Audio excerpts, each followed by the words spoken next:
ये चैनल केवल मनोरंजन के लिए है। हम किसी भी तरह के अंधश्रद्धा को बढ़ावा नहीं देते।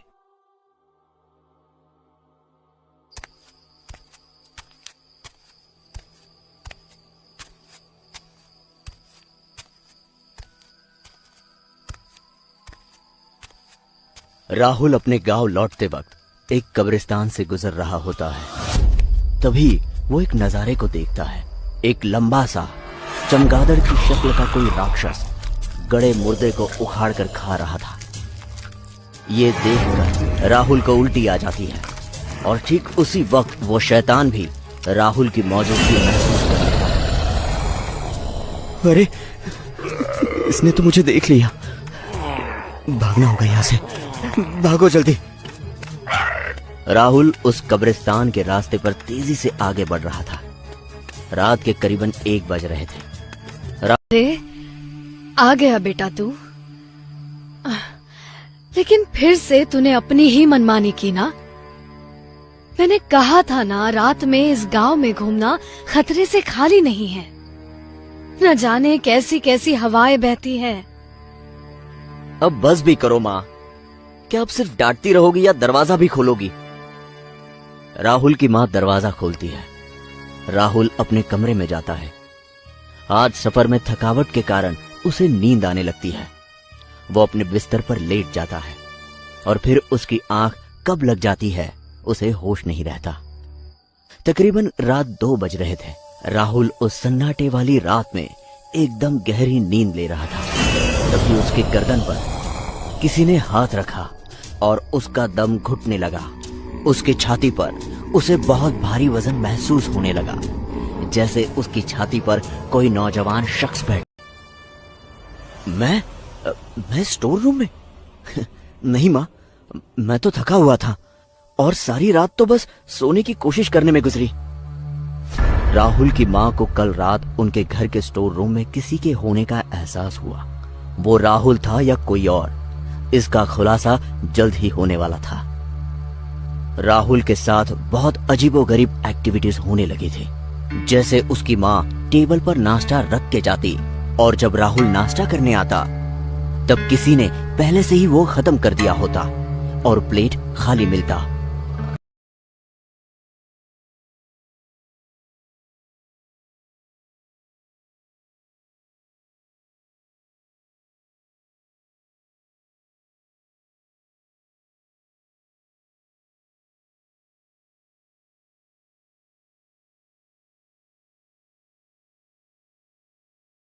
शख्स बूढ़े व्यक्ति के चाल ढाल वेशभूषा में कैसे बदल सकता है? उसकी माँ को यकीन हो गया था कि उनका बेटा जरूर किसी माया का शिकार है या कोई तो साये ने उसे पकड़ और जकड़ के रखा है। बाबा को बुलाया। माँ ने एक बार बाबा को बुलाया। माँ ने इससे पहले कि राहुल की तबीयत और खराब उस बाबा का नाम कौटिल्य था और उन्होंने घर में प्रवेश करने के साथ ही नकारात्मक ऊर्जाओं को महसूस किया। देखो माते, मेरे पास कलाएं तो खूब है जिससे मैं इस बालक के ऊपर से उस राक्षस के साए को मिटा सकूं जिसने इसे अपना शिकार बनाया है। मैं आज आधी रात को पुराने कब्रिस्तान के करीब एक योजना करूंगा, लेकिन याद रहे मध्य रात्रि 12 से 3 के बीच हो रहे इस विधि के दौरान 50 मिनट तक योजना सफल भी हो रही थी, लेकिन आखिरी 10 मिनट में कुछ ऐसा हुआ जिसकी कल्पना किसी ने नहीं की थी। राहुल के भीतर से अब जानवरों के चिल्लाने कुर्राने की आवाज निकलने लगी। ठीक उसी समय एक दूध वाला उसी कब्रिस्तान के करीब से गुजर रहा था। राहुल ने अपनी मायावी नजरों से उस दूध वाले को देखा, क्योंकि गुजरते वक्त उसकी नजर राहुल और उस योजना पर थी और राहुल भी बड़े गुस्से भरी निगाहों से उसे घूर रहा था। उसी वक्त राहुल के अंदर से एक भयानक राक्षस उभर कर निकला जो सीधा उस दूध वाले की तरफ दौड़ा। दूध वाला भी अपनी जान बचाकर भागने लगा, लेकिन उस राक्षस ने उसके आत्मा को उसके शरीर से निकाल दिया और उसके डेड बॉडी को खाने लगा। तभी राहुल की आत्मा जैसा कि हमने पहले भाग में देखा कि वो बाबा उस नरभक्षी को देखकर वहां से भाग गया। जंगल के पास वो नरभक्षी अब भी उस दूध वाले के मृत शरीर को खा रहा था। उसका मुंह पूरी तरह से खून से लथपथ था और बड़े ही बेरहमी से वो शरीर के मांस को चबा रहा था। उस दूध वाले को खाने के बाद उसने आसपास देखा तो उसे वो बाबा कहीं दिखाई नहीं दिया। उस नरभक्षी ने अपने मुंह से एक जोरदार दहाड़ निकाली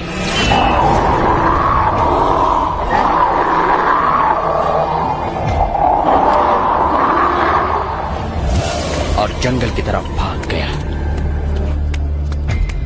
यहां भागते भागते वो बाबा कुटिया के पास आया और कुटिया के अंदर जाकर कोने में छिप गया। वो बहुत डरा हुआ था। हे ईश्वर को सूंघना शुरू किया और कुटिया की तरफ बढ़ने लगा। जैसे ही वो कुटिया के दरवाजे के नजदीक पहुंचा, उसने देखा कि अंदर वो बाबा कोने में छिपा बैठा था। उस बाबा को देखकर नरभक्षी को बहुत गुस्सा आया। उस नरभक्षी को सामने देखकर बाबा बहुत डर गया और कुटिया के बाहर भागने लगा। जैसे ही बाबा ने भागने की कोशिश की, नरभक्षी ने उसे पकड़कर रोका और जमीन पर पटक दिया। वो बाबा उससे अपने जान की भीख मांगने लगा। मुझे कुछ मत करो, मुझे जाने दो। अगर तुमने मुझे मार दिया तो तुम भी नहीं बचोगे। चुप हो जाओ। पहले ये बताओ कि तुम मुझे देखकर भागे क्यों थे? मैं तुम्हें वहां देखकर डर हो गए। तब से मेरे पास कोई शिकार नहीं आया। मुझे लगने लगा था कि तुम मुझे भूल गए हो। ऐसे कैसे हो सकता है? मैं तुम्हें कैसे भूल सकता हूँ? तुम ही तो मेरे जीवन का लक्ष्य हो। हाँ? मैं देख रहा हूँ कि तुम मुझे भूल चुके थे और मुझसे भागने की कोशिश कर रहे थे। नरभक्षी की ऐसी बात सुनकर बाबा डर गया और डरते डरते बोलने लगा, नहीं, तुम गलत समझ रहे हो। तुम मुझ पर ये आरोप नहीं लगा सकते और शायद तुम भूल रहे हो कि आज मेरी ही वजह से तुम दो शरीर खा पाए हो। नरभक्षी बाबा की वो बात सुनकर उसके नजदीक जाने लगा। नजदीक जाते ही उसके शरीर, लेकिन ये इतना आसान भी तो नहीं है। मुझे थोड़ा वक्त दो। जब मैंने अपना वचन निभाया था तब तो इतना समय नहीं लगा था। तुम्हें जो चाहिए था वो मैंने तुम्हें एक झटके में दे दिया था और अब जब तुम्हारी बारी आई है तो फिर तुम्हें इतना समय क्यों लग रहा है? तुम्हारा तरीका अलग है, मेरा तरीका अलग है। बस! मैं कुछ नहीं सुनना चाहता। मेरे पास ज्यादा समय नहीं है। तुम्हें अपना काम जल्दी से करना होगा। अगर तुमने अपना काम करने में देरी की तो मैं तुम्हें अपना। अब मैं जा रहा हूं, लेकिन तुम अपना वादा मत भूलना, वरना बिना कुछ सोचे तुम्हें भी चूस चूस कर खा जाऊंगा।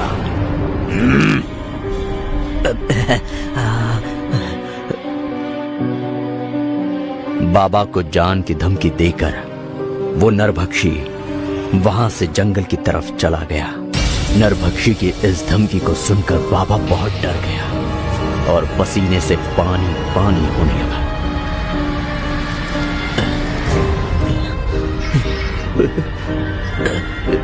इस जानवर को यही रोकना होगा। अगर इसे यहाँ ना रोका गया तो ये मेरे लिए और इस गांव के लिए बहुत बड़ा और भयानक खतरा बन सकता है। लेकिन इसे कैसे रोकूं? बाबा बड़े ही चिंता में पड़ गया। वो नरभक्षी तो सब खत्म कर देगा। नहीं, मुझे जल्दी से जाकर तुरंत ही हल निकाल कर आना होगा। अभी निकलता हूं। बाबा उसी समय अपने गुरुजी के आश्रम की ओर निकल गए। वो आश्रम बहुत दूर था, इसीलिए बाबा को आने और जाने के लिए बहुत दिनों का समय लगने वाला था। पहले वो नरभक्षी सिर्फ रास्ते से आने वालों पर ही हमला कर रहा था, पर अब बाबा के गांव से जाते ही वो नरभक्षी गांव में घुस घुस कर लोगों पर हमला करके उन्हें खाने लगा। पूरे गांव में एक डर का माहौल फैल गया। सारे लोग उस बाबा को मदद के लिए ढूंढने लगे, पर वो बहुत दूर जा चुका था। एक रात वो नरभक्षी गांव में शिकार की तलाश में आया और इतने में उसने देखा कि एक आदमी डर डर के रास्ते पर चल रहा था। उसने जोर से छलांग लगाई और उस आदमी के सामने जा पहुंचा। वो सारी हकीकत बताने लगे। बाबा की बात गुरुजी बड़े शांति से सुनने लगे। सारी बात सुनकर गुरुजी भी चिंता में पड़ गए। ये तो बड़ी गंभीर समस्या है, हमें तुरंत ही कुछ उपाय करना होगा। गुरुजी, आप ही को साक्षी मानकर हम दोनों ने ये सब शुरू किया था। अब आप ही बताइए ना इस पर कुछ उपाय। अचानक गुरुजी ने अपनी आंखें बंद की और कुछ सोचने लगे। गुरुजी ने अपने दिव्य दृष्टि से नरभक्षी को देखा। वो नरभक्षी गांव में जमीन पर पड़ा हुआ था। अचानक उसका शरीर बड़ा होने लगा। धीरे धीरे करके उसका शरीर ठीक होने लगा और तभी वो नरभक्षी उठ खड़ा हुआ। अब वो पहले से भी ज्यादा बड़ा और खूंखार लग रहा था। उसके उठने के बाद वहां दूर से एक कुत्ता उस पर भौंक रहा था। मेरी सिर्फ नजर ही काफी है।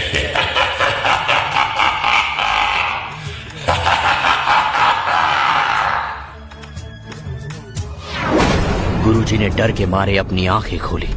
उनकी सांसें फूल रही थी और आंखों में डर साफ दिखाई दे रहा था। क्या हुआ गुरुजी? ऐसा क्या देख लिया आपने?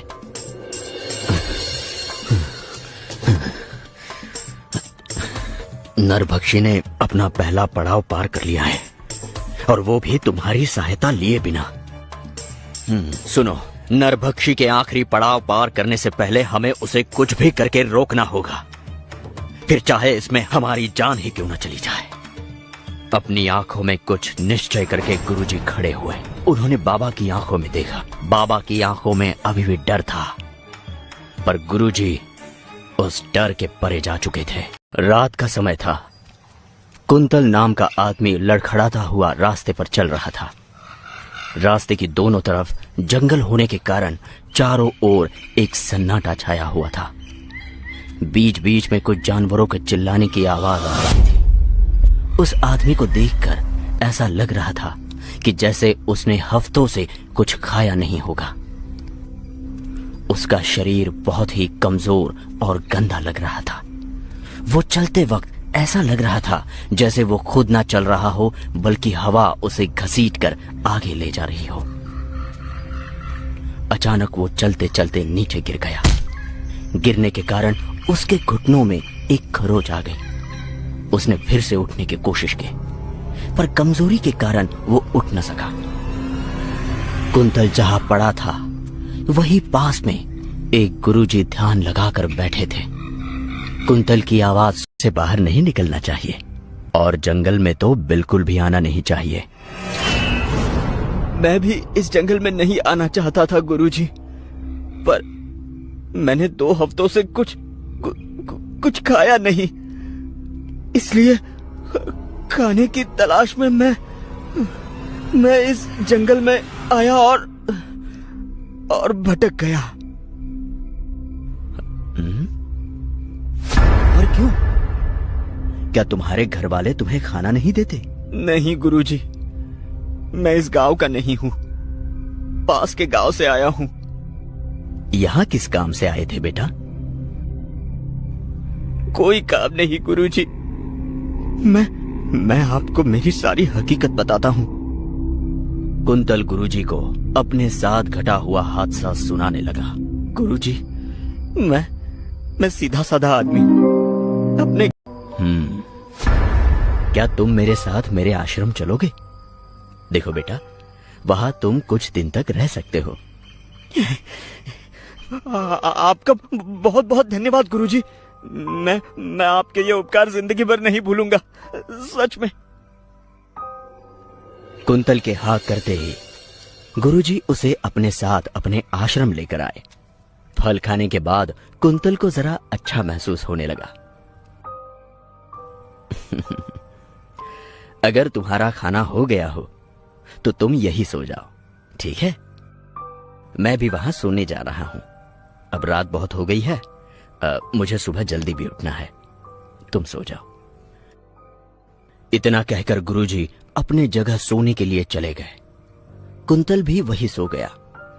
अगले दिन गुरुजी सूरज उगने से पहले ही जाग गए थे। कुंतल अब भी सो रहा था। के पास गया और उन्हें देखने लगा। गुरुजी हवा में बैठकर जोर जोर से मंत्र पढ़ रहे थे। कुंतल उन्हें देखकर चौंक गया। जैसे ही गुरुजी का जाप खत्म हुआ और वो नीचे आए, कुंतल दौड़ के उनके पास आया और उनके पैर पकड़ लिए। गुरुजी, मेरे जैसे बेसहारा इंसान को आपने नया जीवन दान दिया है। ये जिंदगी अब आपकी ही देन है, पर इसके आगे जाने का रास्ता मुझे नजर नहीं आ रहा। इस गांव में मुझे कोई जानता नहीं और अपने गांव में मैं जा नहीं सकता। इसीलिए मैं आपसे विनती करता हूं कि कृपा करके मुझे अपने शरण में ले लीजिए। मैं आजीवन आपका शिष्य बनकर आपसे शिक्षा प्राप्त करना चाहता हूं गुरुजी। मुझे आपका शिष्य बना लीजिए। कुंतल, अगर तुम इस विद्या को सीखना चाहते। ठीक है गुरुजी। गुरुजी के कहने के मुताबिक कुंतल अगली सुबह सूरज उगने से पहले ही वहां आ गया। गुरुजी पहले से ही वहां मौजूद थे। बताइए गुरुजी, क्या करना होगा मुझे? ध्यान से सुनो कुंतल। तुम्हें सूरज की पहली किरण के साथ इस पत्थर पर एक पैर पर खड़े होकर ओम का जाप करना होगा। तुम्हें यह जाप पूरा दिन बिना अन्न पानी का भोग किए सूरज डूबने तक करना होगा। अगर जाप करते वक्त तुम्हारा ध्यान भटका या तुमने आंखें खोली तो तुम इस इम्तिहान में नाकाम हो जाओगे और मैं तुम्हें अपनी विद्या नहीं सिखाऊंगा। कुंतल ने गुरुजी की बात ध्यान से सुनी और उसने जाप करना शुरू किया। गुरुजी वहां से चले गए। जिन्हें खुश होकर कुंतल को आवाज दी, कुंतल, तुम इस इम्तिहान में सफल हो गए हो। अब तुम अपनी आंखें खोल सकते हो। गुरुजी की आवाज सुनकर कुंतल नीचे आया। अब तो आप मुझे अपना शिष्य बनाओगे ना? जरूर बेटा, जरूर बनाऊंगा। कल सुबह से हम तुम्हारी शिक्षा प्राप्ति शुरू करेंगे। गुरुजी ने कुंतल को सिखाना शुरू किया। कुंतल भी पूरी एकाग्रता से सीख रहा था। धीरे धीरे सालों बीतते चले गए और कुंतल सारी विद्याओं और मंत्रों में माहिर होने लगा। पर कोई और भी था जो कुंतल और गुरुजी पर नजर रखे हुए था, जैसे वो सब कुछ पहले से ही देख रहा था। गुरुजी, कैसे मिटाओगे? मैं चाहता हूं कि आप फिर से एक बार मेरा नामकरण करें और मुझे नहीं पहचान दे, ताकि मैं इस दुनिया में आत्मविश्वास के साथ घूम सकूं।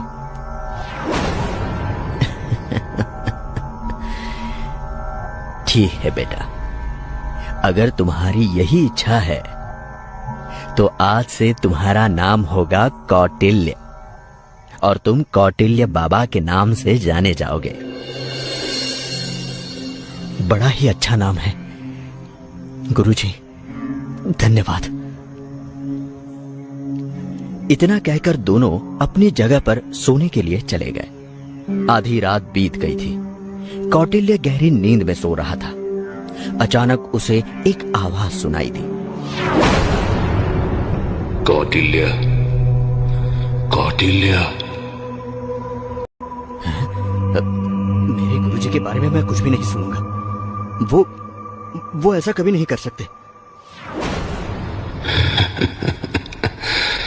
मुझे पता था कि तुम मेरा यकीन नहीं करोगे।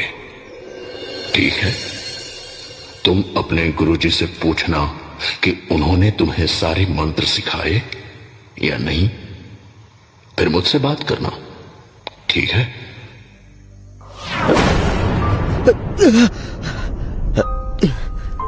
क्या हुआ कौटिल्य? कुछ नहीं गुरुजी। कोई सपना देख लिया क्या? हैं? चलो अब सो जाओ। गुरुजी, हाँ बेटा, क्या मैं आपसे एक सवाल पूछ सकता हूं? लेकिन अभी इस समय? गुरुजी, आप आराम कीजिए। गुरुजी वहां से चले गए। कौटिल्य वही सोचता रहा। अचानक वो आवाज फिर से उसे सुनाई देने लगी। कौटिल्य, मेरी बात का यकीन हुआ कि नहीं? लेकिन तुम कौन हो और क्या चाहते हो? तुम्हें और ताकतवर बनाना चाहता हूं, और उसके लिए तुम्हें वो आखिरी मंत्र सीखना होगा जो उस किताब में है। किताब? कौन सी किताब? गुरुजी जहां बैठते हैं वहां एक किताब है। वो किताब तुम पास वाले शमशान में लेकर जाओ। उस मंत्र को वहां चला गया था। उसके हाथ में वो किताब था, लेकिन वो अपने आप से ही पूछने लगा, किताब तो मैं लेकर आया हूं, लेकिन अब क्या करूं? तभी उसके कानों में आवाज गूंजने लगी। उस किताब का आखिरी पन्ना खोलो और उस मंत्र को पढ़ना शुरू करो। बाकी का काम मंत्र अपने आप करेगा। कौटिल्य उस मंत्र को बार बार जोर से पढ़ने लगा। प्रतिष्ठम द्वितीया संसारम द्वार प्रकटम। प्रतिष्ठम द्वितीया संसारम द्वार प्रकटम। प्रतिष्ठम द्वितीया संसारम द्वार प्रकटम। प्रतिष्ठम द्वितीया संसारम द्वार प्रकटम। बहुत बड़ी गलती हुई, मुझे माफ कर दीजिए। मैं लालच में यहाँ आ गया। गुरुजी, मुझे माफ कर दीजिए। मुझे माफ कर दीजिए। मैं आपके पैर पकड़ता हूँ। गुरुजी, उस रात मुझे कुछ अजीबोगरीब आवाजें सुनाई थी। मैं उससे बहक गया। गुरुजी, जब ये दोनों यहां बात कर रहे थे, तब दूसरी तरफ से एक रोशनी निकलने लगी। धीरे धीरे वो रोशनी बड़ी होकर एक दरवाजे में तब्दील हो गई और रोशनी को चीरते हुए एक बड़ा सा शरीर अंदर से बाहर आने लगा। जब उन दोनों ने देखा तो वो बहुत डर गए, क्योंकि वो कोई और नहीं बल्कि नरभक्षी था।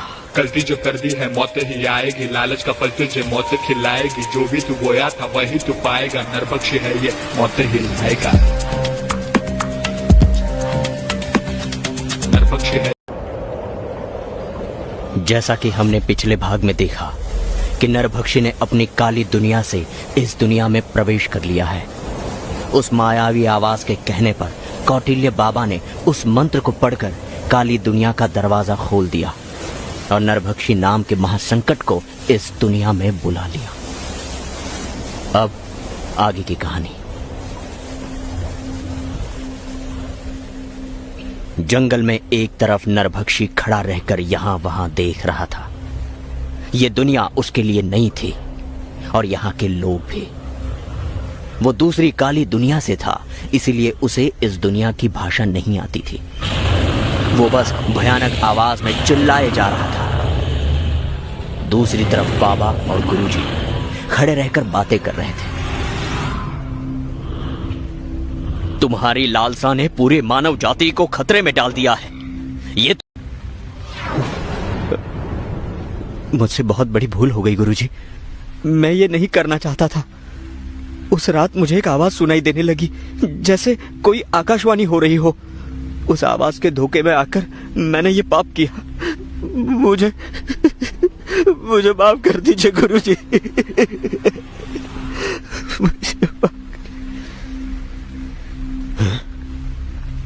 जिसका डर था वही हुआ, वो वापस आ गया। कौन गुरुजी? अचानक नरभक्षी जोर जोर से चिल्लाने लगा और धीरे धीरे उन दोनों की तरफ बढ़ने लगा। बाबा ने अपना हाथ उसकी तरफ किया और मंत्र कहने लगे। वो नरभक्षी वहीं रुक गया और सिर्फ उन दोनों को घूरता रहा। इसे भूख लगी है, अगर जल्द से इसे खाना नहीं दिया उसे खाने लगा। इस दृश्य को देखकर बाबा और गुरुजी बहुत डर गए। बाबा गुरुजी के पास गया। गुरुजी, कुछ भी करके इस जानवर को अपनी दुनिया में वापस भेज दीजिए, वरना ये हम सबको खा जाएगा, हमें भी नहीं छोड़ेगा। ये मेरे हाथ में नहीं है बेटा। इसे वापस भेजने के लिए काली शक्तियों और उनके मंत्रों का ज्ञान चाहिए, और वो मेरे पास नहीं। इसे वही वापस भेज सकता है जिसने इसे बुलाया है। इसे तो मैं यहां लेकर आया, मतलब क्या ये मुझे ही करना होगा? नहीं, तुम इसे यहां नहीं लाए। तुम तो सिर्फ एक माध्यम थे। जिसने तुमसे ये करवाया था वही इस जानवर को यहां लाया है, और वही इसे वापस भी भेज सकता है। लेकिन गुरुजी, वो है कौन? से उस आदमी की आत्मा को बाहर निकाला और उसकी भाषा अपने अंदर खींच ली। अब ये बोल भी सकता है। कुछ दिनों बाद नरभक्षी एक आदमी को खा रहा था और बगल में बाबा और गुरुजी उसे देखते हुए बातें कर रहे थे। गुरुजी, अगर ऐसा चलता ही रहा तो ये पूरे गांव को खा जाएगा। नहीं, इसे कभी पता नहीं चलना चाहिए कि इस जंगल के बाहर एक गांव है जहां बहुत सारे इंसान हैं। अब यह तुम्हारी जिम्मेदारी है कि ये नरभक्षी इस जंगल के बाहर नहीं निकलना चाहिए। आप कहां जा रहे हैं गुरुजी? मैं अखंड ध्यान करने जा रहा हूं, जिससे मुझे पता चले कि वो आवाज क्या चाहती है और वो इस वक्त कहां है। ठीक है गुरुजी। एक बात का खास ध्यान रखना, मेरा ध्यान भंग हो। वाह बाबा, वाह, आज तो मजा आ गया। मैं बहुत खुश हूं तुम लोगों पर। मांगो, क्या चाहिए तुम्हें? मैं तुम्हें कुछ भी दे सकता हूं। नरभक्षी की बात सुनकर बाबा सोच में पड़ गया। इसे वापस भेजने का यह बड़ा अच्छा मौका है, पर इसने मना कर दिया तो? कोई बात नहीं, जो होगा देखा जाएगा। एक बार मांग कर देखता हूं। मैं जो मांगूंगा वो दोगे ना? अरे जरूर दूंगा, सिर्फ एक बार बोल के तो देखो। ठीक है, तो मैं तुम्हारी सारी काली विद्याएं सीखना चाहता हूं। सिखाओगे? कुछ नहीं होगा तुम्हें। बाबा एक जगह पर रुक गया। नरभक्षी उसके नजदीक आया और बाबा के सिर पर हाथ रखकर अपनी आंखें बंद कर ली। बाबा बहुत डर गया था। कुछ देर बाद नरभक्षी ने अपना हाथ हटा दिया। लो, जो तुम्हें चाहिए था मैंने दे दिया। अब तुम वो सारी काली शक्तियां और मंत्र जानते हो जो काली दुनिया से संबंध रखती है। बाबा को अपने अंदर कुछ अजीब सा महसूस होने लगा। उसे यकीन हो गया कि नरभक्षी सच कह रहा है। शुक्रिया, शुक्रिया। शुक्रिया नहीं, अपना वचन याद रखो और एक बात का ध्यान रखो। अगर मैं कामयाब हो गया तो ये नरभक्षी अपनी काली दुनिया में वापस चला जाएगा। उस दिन के बाद बाबा जंगल में नहीं आया। बहुत दिन हो गए, लेकिन नरभक्षी को किसी ने खाना नहीं दिया। वो बहुत गुस्सा हो गया, भूख के मारे जोर जोर से चिल्लाने लगा। नरभक्षी के शांत होने के बाद उसे अचानक वो मायावी आवाजें आने लगी। नरभक्षी, ये क्या कर रहे हो? तुम अपना और मेरा वक्त बर्बाद कर रहे हो। क्या तुम भूल गए कि तुम्हें किस काम के लिए भेजा था मैंने? मुझे सब कुछ याद है, और इस काम को पूरा करने में वो मूर्ख बाबा भी मेरी मदद कर रहा है, पर उसे ये भी नहीं पता कि उसका क्या हाल होने वाला है। तुम्हारा ऐसा सोच। और दौड़ते दौड़ते एक चट्टान पर आकर रुक गया। उस चट्टान से उसने देखा तो नीचे उसे सारा गांव दिखने लगा। अब मुझे मेरी शक्तियां पाने से कोई नहीं रोक सकता। इतना कहकर वो जोर जोर से हंसने लगा। उसकी हंसी सुनकर गुरुजी का अखंड ध्यान भंग हो गया। उन्होंने जब आंखें खोली तो वो बहुत डरे हुए थे।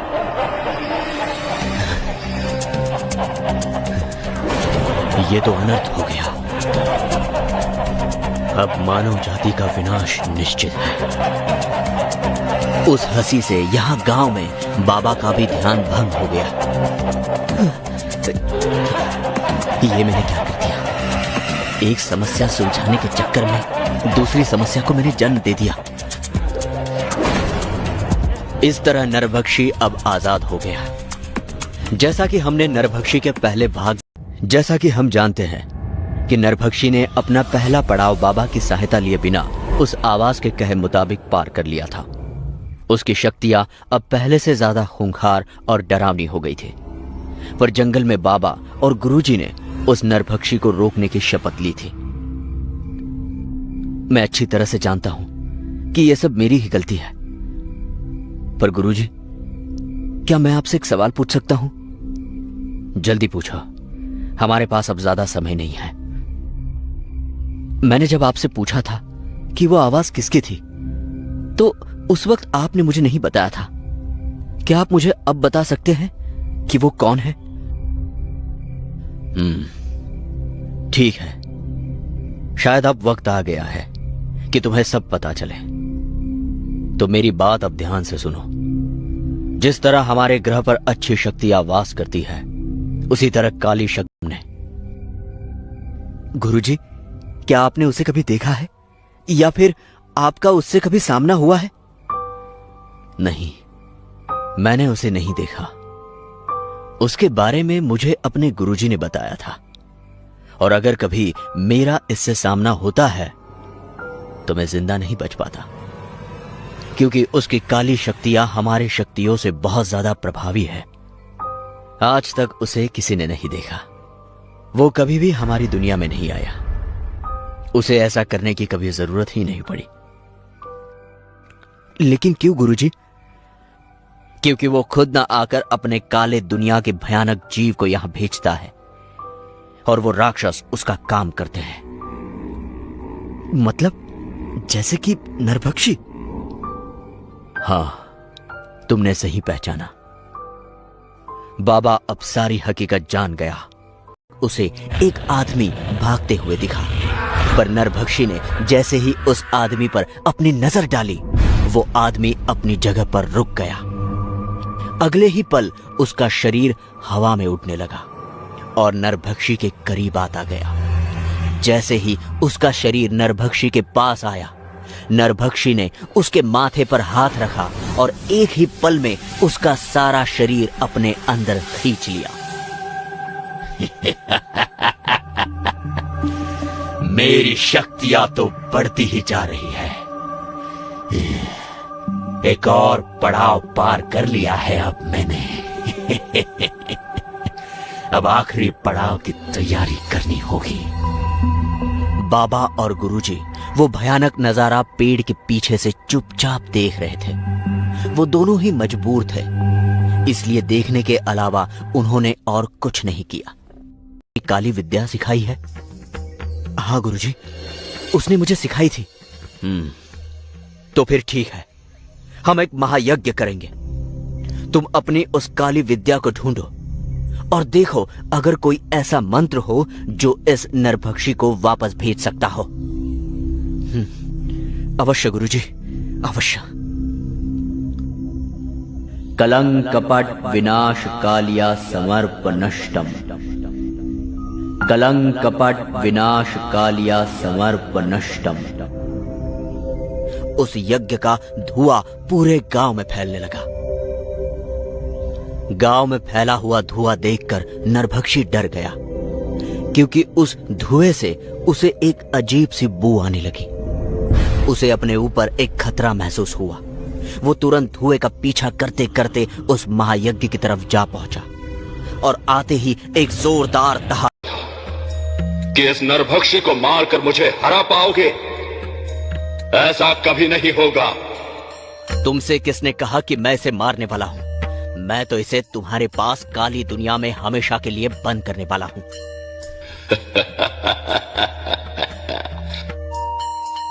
ये नरभक्षी वापस तब आएगा जब मैं काली दुनिया का द्वार खोलूंगा, और जब तक इस नरभक्षी का काम पूरा नहीं हो जाता, मैं मेरा द्वार नहीं खोलने वाला। उसकी जरूरत नहीं पड़ेगी, क्योंकि इस नरभक्षी ने अपनी सारी विद्या और मंत्र बाबा को दिए हैं और उसकी मदद से हम द्वार खोल देंगे। जैसे ही बाबा ने यह कहा, नरभक्षी और वो आवाज हंसने लगे। और फिर नरभक्षी बोला, तुम्हारी मूर्खता तुम्हारे शिष्य में भी है। मैंने उसे उतने ही मंत्र दिए। गुरुजी, अपने इस मूर्ख शिष्य से कहो कि नरभक्षी अब हमेशा के लिए अमर हो चुका है। झूठ बोल रहे हो तुम। हमने अभी उसे राख होते हुए देखा है। इसे बताइए गुरुजी। गुरुजी वही अपने घुटनों पर बैठ गए, मानो कि जैसे उन्होंने हार मान ली हो। उनके आंखों में आंसू झलक रहे थे।